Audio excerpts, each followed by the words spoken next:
Hey guys, Battleman945 here. Welcome back to another video. In today's video, I am going to do a list that was extremely hard for me to make, and that is my top 10 favorite protagonists in all of fiction. Um, This was a hard list to make for a number of reasons, but the inspiration behind this list was like ever since I watched Science Gate, I knew that Okabe Rintaro, or just Okarin, was one of my absolute favorite protagonists in anything I'd ever seen. And the more I thought about it, the more I thought I would want to make the list. And boy, was this a hard list to make. But without further ado, let's get into it. At number 10, I have Geralt from The Witcher. I think that, what makes Geralt so appealing as a protagonist is, the fact that I feel like he is the absolute best at being this kind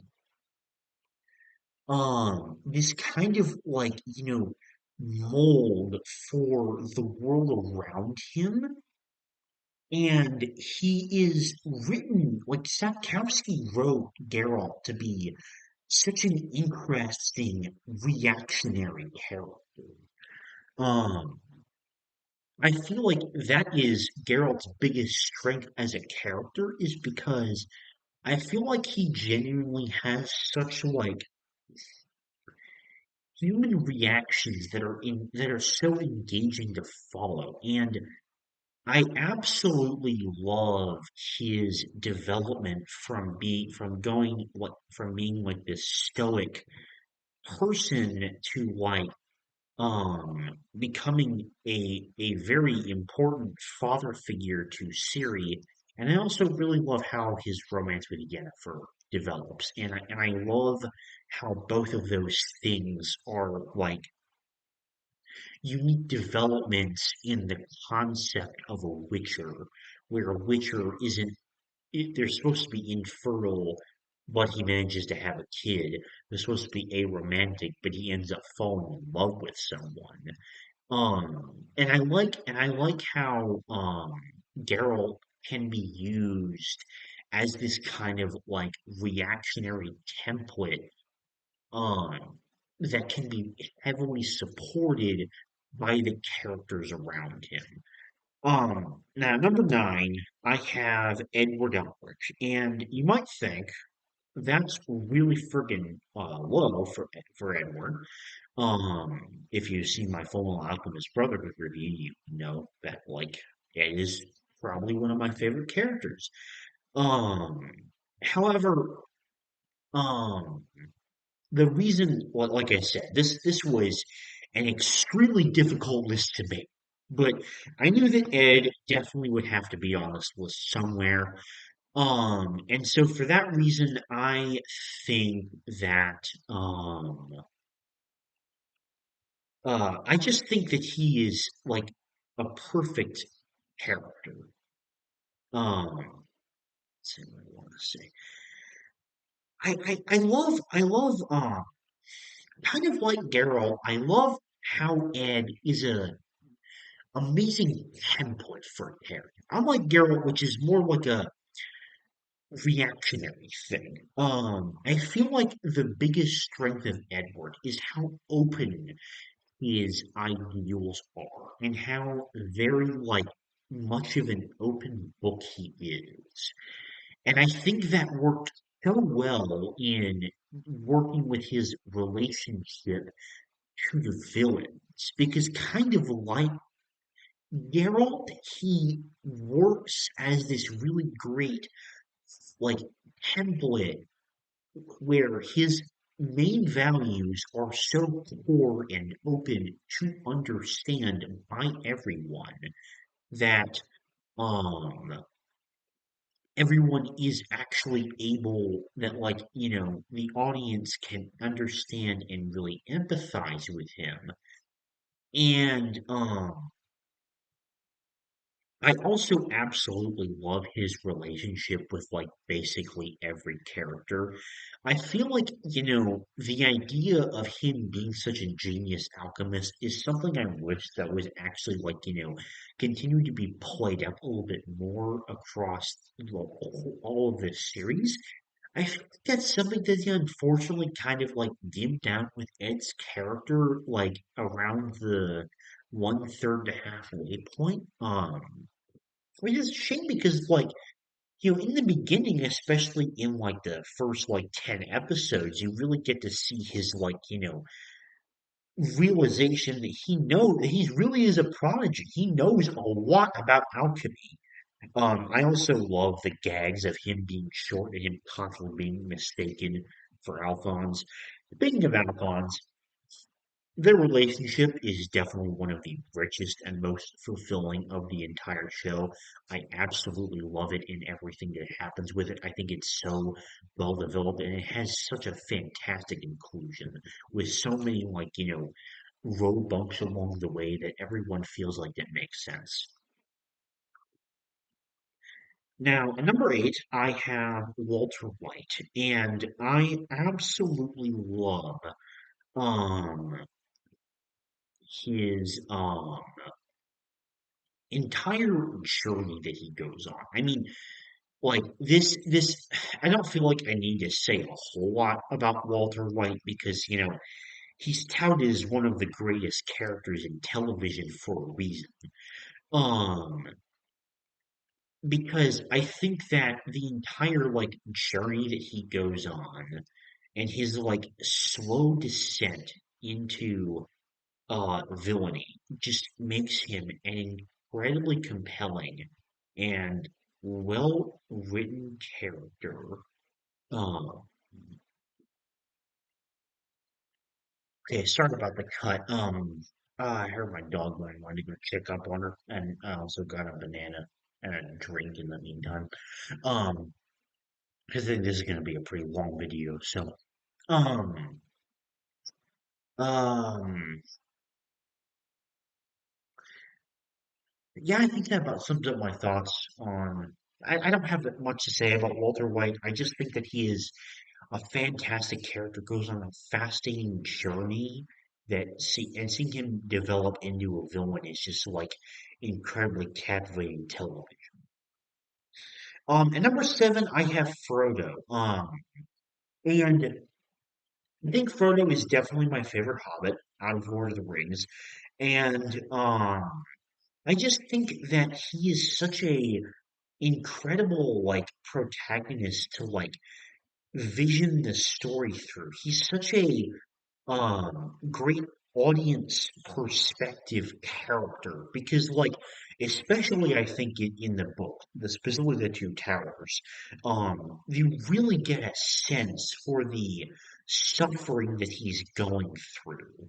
And I think that just makes it incredibly captivating to follow his character. Also, I think the very slow process with which he very slowly and subtly succumbs to the ring is very interesting to note those extremely minor developments.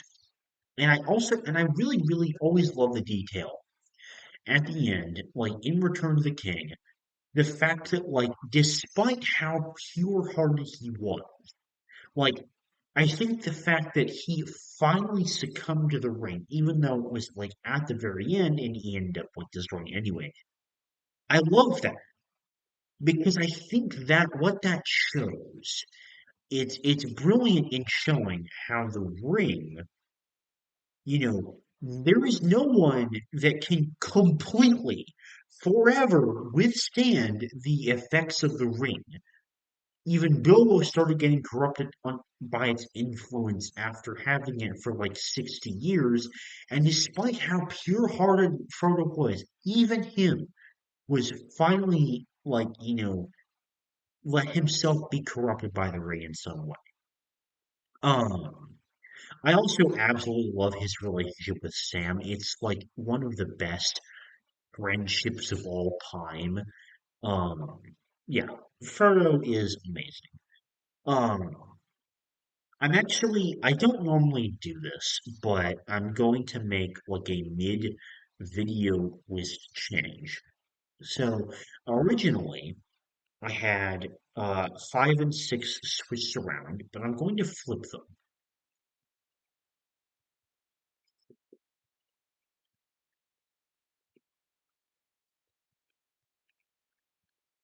So what I'm going to do is we had Lelouch from Code Geass at 5, but he's now going at number 6. Um, and I freaking love Lelouch. I'm currently rewatching Code Geass, and I am continually reminded of why he is such an extremely entertaining character to follow. Um, like he's just overall like characterization is just fantastic. His like wisdom, the way he uses Gias, the way he outwits opponents, everything about his screen presence and the actions of him are so incredibly entertaining. I really really love Lelouch is like character a lot, and just his like personality and interactions it just make him so goddamn entertaining. However, in spite of all that I absolutely love about Lelouch, I'm going to actually change, like I said, flipped it, something I don't normally do, but I felt like when I was thinking about it, I like Noah from Xenoblade 3 just a smidge better than Lelouch, I think.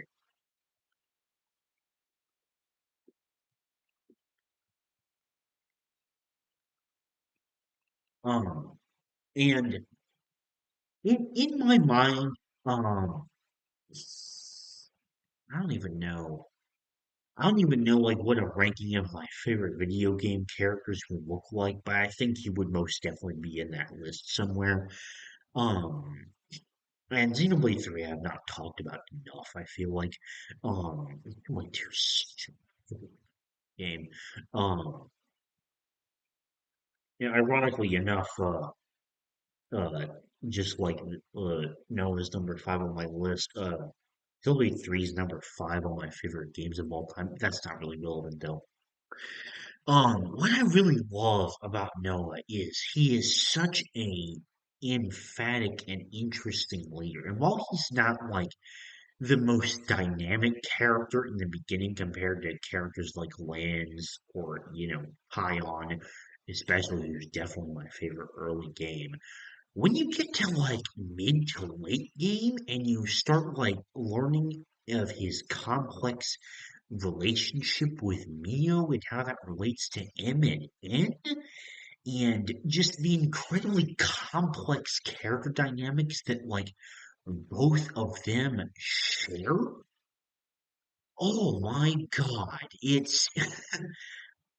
The writing for him just elevates to another level.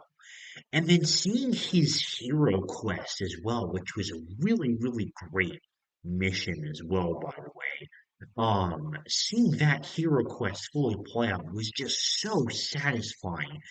And his relationship to basically every other character and the way that he is such an extremely fluid protagonist in the way that he's just consistently this incredibly captivating character to follow. Uh, just I think puts him a little bit above Lelouch for me, just a little bit.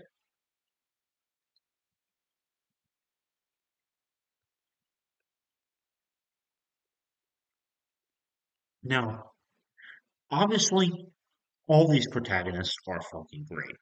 They wouldn't be in this top 10 if they uh weren't as great as they are. Um, but they hadn't reached a level of greatness compared to other great protagonists that I really like. But this like the rest of these top four are, I feel like, probably in a podium of their own in terms of like, the top four of this list is like is like a special high bar of quality to me.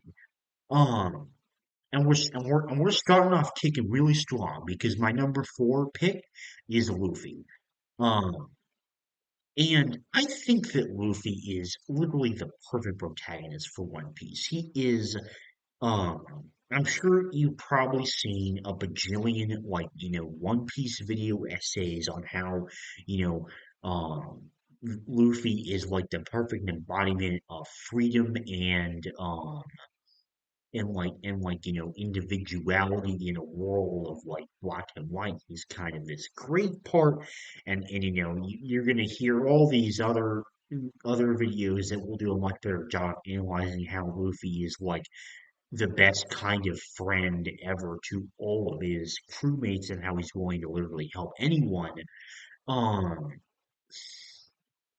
and all those things about Luffy are definitely aspects that make him an S tier character and one of the best protagonists of all time. Um, and you know, I want to mention all those things, but I don't feel like I could explain them as well as some kind of like, analysis video that probably is like full on scripted and has way more effort than this video would. And has like, more thought put into it and whatnot about those aspects of it. The reason I love Luffy is because he's constantly able to put a smile on my face. Like every single time I see that dumb face in a One Piece episode, no matter if like the darkest shit had just been happening in one scene, just seeing him like in a random gag on the Thousand Sunny, it always puts a smile on my face. And that's what I really value about Luffy. I think that he is such a funny and happy person and um obviously like there's so many other great things about Luffy, like, the incredible development he goes through with Ace's death, the incredible like emotional struggle that he goes through, the fact that he can be serious when it requires it, and I love and the fact that like, his post time skip attitude is much more serious when it needs to be for the new world compared to pre time skip. That's great too. And obviously, the Nika fruit being just like this perfect double for Luffy, his action scenes are great, you know, his transformations are great. My favorite being Gear 2, just like Leia out Gear 5. Um, and like all, and he has so many amazing fights, like all these things, right? Um, and there are things I want to mention because there are things I love about Luffy as a protagonist, but there are things I don't feel like I could explain very well, which is why I'm not going super in depth about them.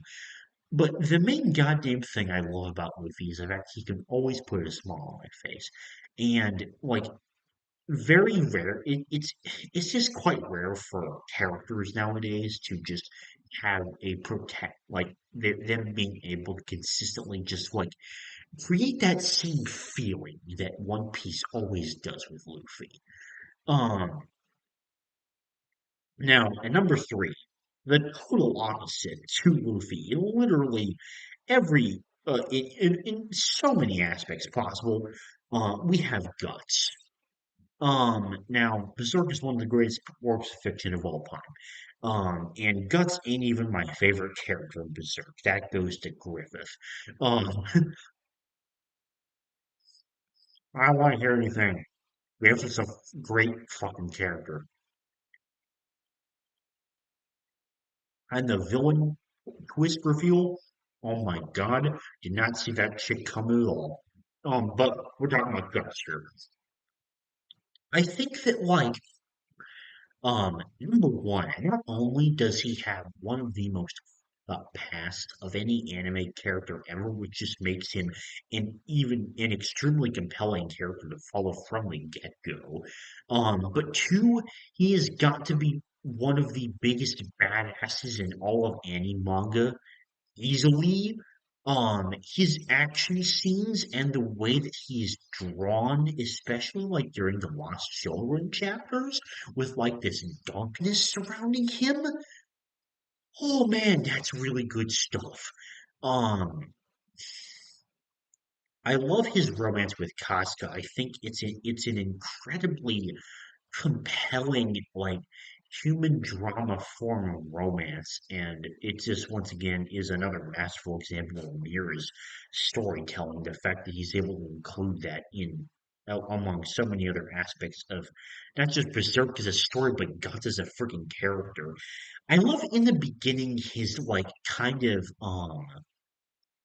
conflicted sense of loyalty in that he follows actions that he might think is wrong, but at the same time he doesn't exactly question. Like when he literally slaughters the queen in her house at the order of at the request of Griffith.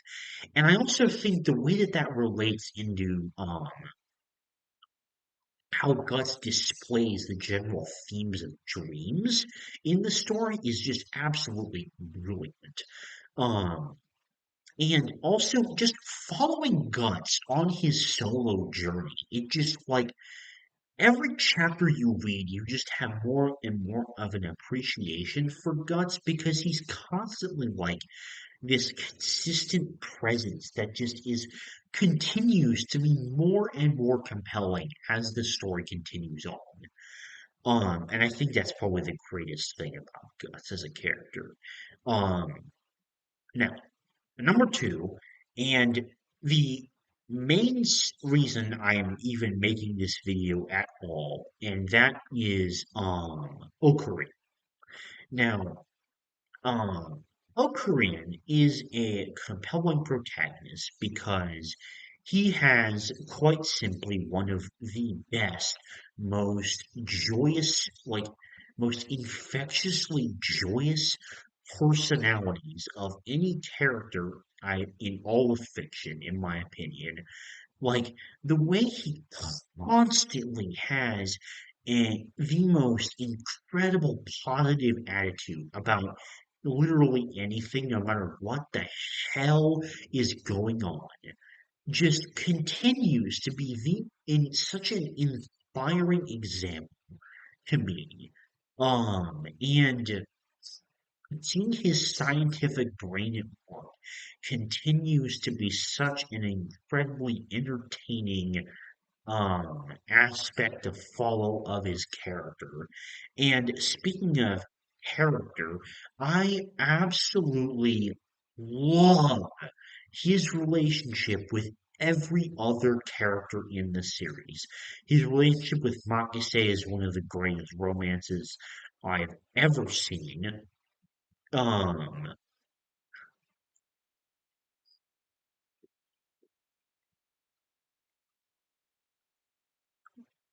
and Um, my God, his heartbreaking relationship with Mayuri and how they are literally the bestest of friends is just, it's such a wholesome relationship. And the way that he approaches his unique relationship with, gosh, what was their name? Ryuka? I don't quite remember. Um, Oh my God, and his relationship with every other character is so goddamn brilliant. Um, that's honestly like really all I can say about Ocarina. Just like those two aspects combined together just make him like one of the greatest protagonists ever. And definitely easily like in my top 10, maybe even top five favorite anime characters of all time. I'm not quite sure about that. Um, Now, considering how much I just praised Okurine, maybe we're wondering who's number one. Well, maybe not. This may not be so surprising, but it's Aaron. Um, Now, I feel like I have talked quite a bit at length about why Aaron is my favorite character in all of fiction, and I probably will do a lot more of that when I eventually get to that episode in the Senkaiki Bunsek. Or was it Sen? Uh, I don't remember what I named it. Hold on, let me look. Uh, Seikaku Bunseki. I made that whole fancy name, and I can't remember what it is after I only became one video in the series so far. Which, if you don't know, is a new series I've been doing where I analyze my top 10 favorite fictional characters in Career Death by giving each one their own video. Anyway, shameless plug aside, as I'm sure I'm going to talk about it a lot more in that individual video, the thing I really wanted to focus on this time when I was thinking about what to talk about, the thing I wanted to focus on with this specifically is how I think Aaron like is such a good character in the way that he is a protagonist. Um, because I feel like um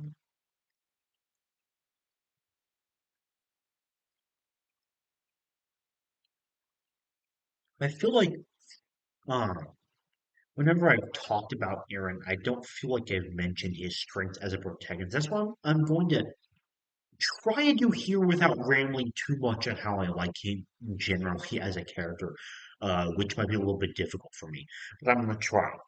Um, and I think to look at him as a protagonist, I think you need to look majority at like seasons 1 and 2 and a little bit of season 3. Not really as much like later seasons 3 and 4. Um, because I feel like that's not really the strength of him as a protagonist when you consider the traditional definition of the term. The thing I love about Aaron as a protagonist, especially from season 1, which made him my favorite Attack on Titan character, is just the way that he is so passionate, so fearsome, so like ready to give in to his idea, so ready to follow his ideas. Um, it's honestly an inspiring example for me personally of just how passionate Aaron can be as a character. I really love that personally. And I think that it provides so much value um to following him as a character. And I think that he is the perfect protagonist for Attack on Titan to view the lens through.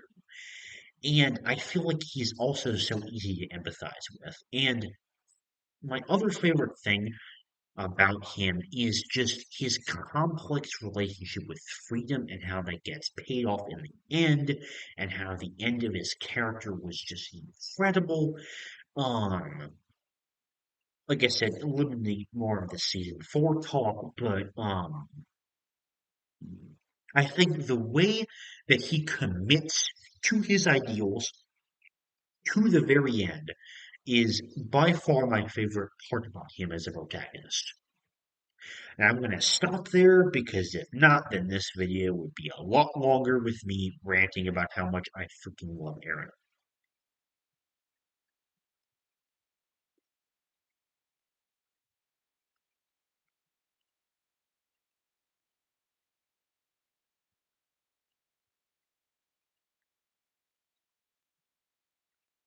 But yeah, that is going to do it for this video. Thank you very much for watching.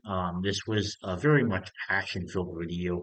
I talked a lot about characters I very passionately talked about, and some of the ones I feel like I haven't really talked about enough on this channel. So, you know, I hope you guys enjoyed it, and I will see you later. Bye.